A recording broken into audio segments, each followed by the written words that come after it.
అనబడేవారు సున్నతి పొందేవారు. దేవుడు ఆ సున్నతిని వారికి జీవమునిచ్చే దానిగాను, నీతిమంతులుగా చేసే దానిగాను, నీతికి గుర్తుగాను వారికి దేవుడు అనుగ్రహించి ఉన్నాడు. కాబట్టి సున్నతి పొందేవారు ఎవరు?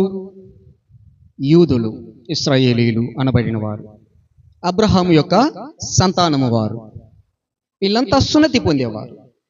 తక్కిన వారందరూ ఏమై ఉన్నారు? వారు సున్నతి లేనివారు, పొందకుండా ఉన్నవారు.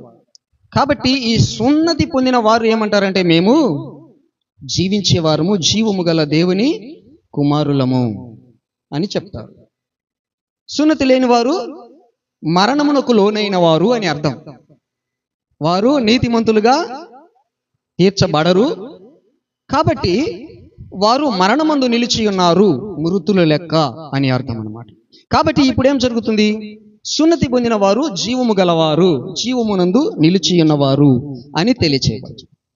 కాబట్టి ఈ సున్నతి లేనప్పుడు ఇశ్రాయేలీయులతో, యూదులతో మనము సహపౌరులము కాకుండా సున్నతి లేనివారు అని, దేవుడు లేని, నిబంధనలు లేని, ఒక నిరీక్షణ లేని వారుగా ఎంచబడ్డారు. ఒక మృతుల లెక్కలో ఎంచబడి ఉన్నారు.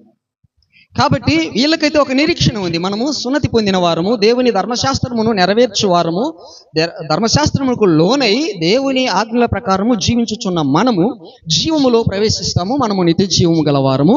కానీ ఇవి లేని వారు మాత్రము మరణమందు నిలిచి ఉన్నారు, వారు నిత్య నరకానికి వెళ్తారు అనే ఒక నిరీక్షణ వాళ్ళకు. సున్నతి పొందిన వారికి ఒక నిరీక్షణ ఉంది, మేము జీవములోనికి వెళ్తాము, నీతిమంతులము, మేము దేవుని నీతిని ఎరిగి ధర్మశాస్త్రమును మేము పాటిస్తూ ఉన్నాము, అనుసరిస్తూ ఉన్నాము అని తెలియచేయబడుచు ఉన్నదన్నమాట.